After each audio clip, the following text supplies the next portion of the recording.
When Edward III became King of England in 1327, he was only 14 years old, a boy placed upon a throne still warm from his father's fall. Behind him lay scandal, rebellion, and the unprecedented deposition of a crowned king. His father, Edward II, had been overthrown, imprisoned, and dead within months. Power did not rest in the young king's hands, but in those of his mother, Isabella of France, and her ally and lover, Roger Mortimer. England was ruled not by a warrior king, but by a regency born of invasion and political betrayal. Yet from this fragile beginning would rise one of the most formidable and consequential reigns in English history.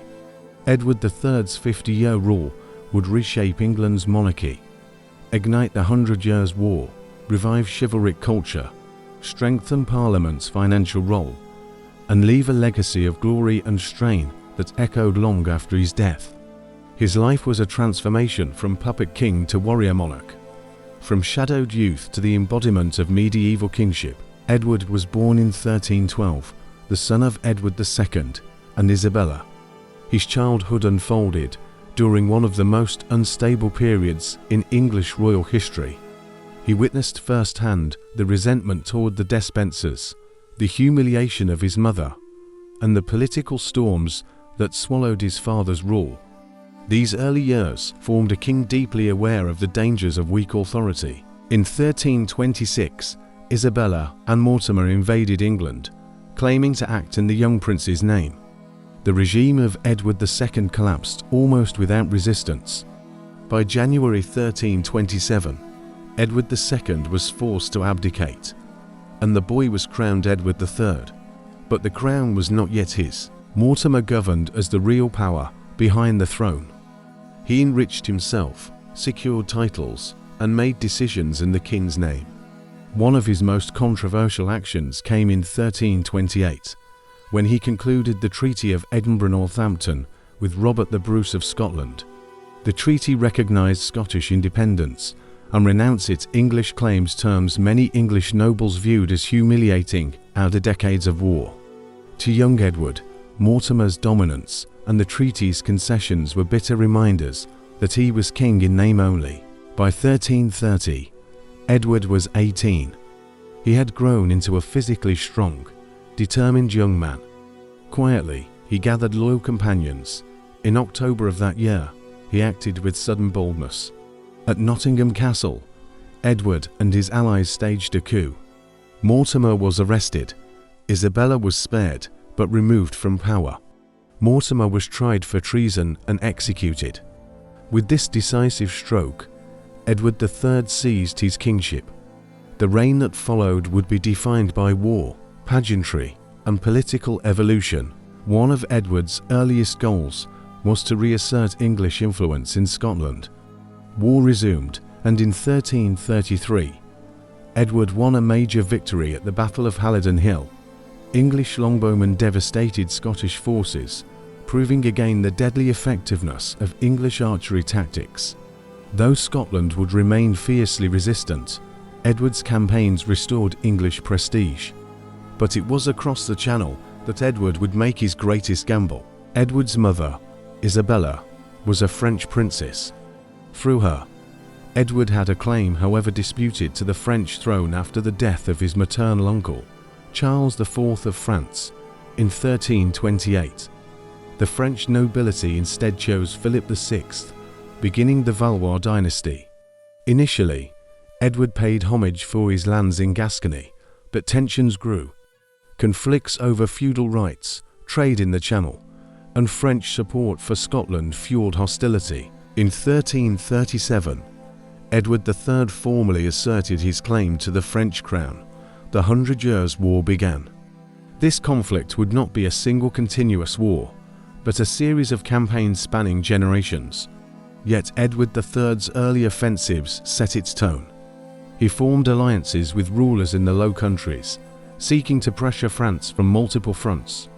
The war demanded enormous funds, leading Edward to rely increasingly on Parliament for taxation, a development that strengthened Parliament's institutional role.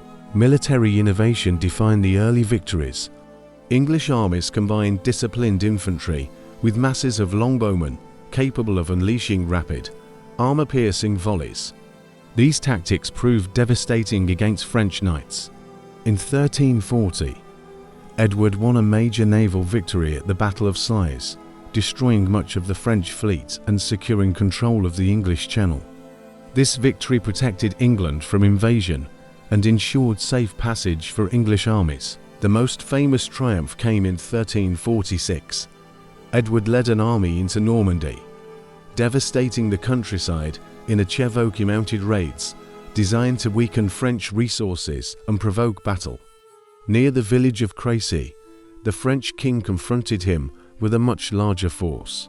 At the Battle of Crécy, English longbowmen, positioned defensively, shattered repeated French cavalry charges. The French suffered enormous losses. It was a landmark victory, demonstrating that disciplined infantry and missile troops could overcome feudal cavalry. The campaign continued with the Siege of Calais, which fell to the English in 1347. Calais became a vital English foothold on the continent, held for more than 2 centuries. During this period, Edward cultivated the ideals of chivalry. In 1348, he founded the Order of the Garter, a prestigious knighthood celebrating martial honor and loyalty. Tournaments, heraldry, and courtly ceremony flourished. Edward fashioned his court as a revival of Arthurian legend, strengthening bonds among the warrior elite. But glory came at a terrible price. In 1348 to 1350, the Black Death swept through England. The plague killed perhaps 1/3 to half of the population. Villages emptied. Labour became scarce. The social and economic order was shaken to its core. Edward's government responded with the Statute of Labourers, 1351, attempting to freeze wages and bind workers to pre-plague conditions and effort to control the upheaval. War resumed in the 1350s, now led in part by Edward's son, Edward of Woodstock, known as the Black Prince. In 1356, the Black Prince captured King John II of France at the Battle of Poitiers, another stunning English victory. The capture of a reigning king elevated English bargaining power enormously. The result was the Treaty of Bretigny, 1360. Edward renounced his claim to the French crown temporarily in exchange for vast territories in southwestern France, held in full sovereignty. It was the high water mark of Edward's continental power, yet holding these lands proved difficult. French resistance revived under Charles V of France, who avoided pitched battles and instead retook territory through strategy and patience.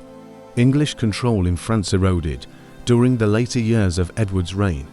At home, Edward's later life was marked by aging, personal loss, and political strain. His beloved queen, Philippa of Hainault, died in 1369. Many of his closest companions from his early campaigns were gone.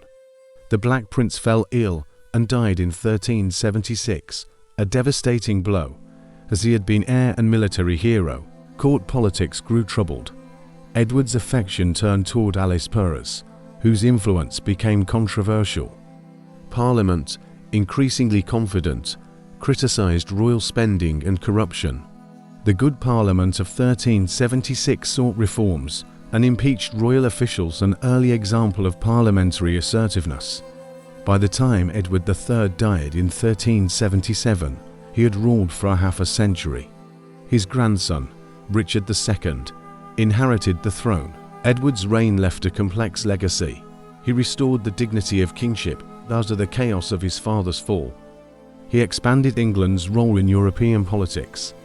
He presided over cultural revival, legal development, and parliamentary growth. His military successes brought glory, but also committed England to a long, draining continental struggle. He embodied the ideal of the medieval warrior king, brave, charismatic, devoted to honor and lineage. Yet the very wars that defined his greatness also strained the kingdom's finances and sowed future unrest. Edward III's life was an arc from uncertainty to magnificence. He began as a boy overshadowed by scandal and ended as a monarch whose name was linked with Crécy, Calais, chivalry, and the rebirth of English confidence. If Edward II revealed how fragile a crown could be, Edward III showed how powerful it could become in the hands of a determined king.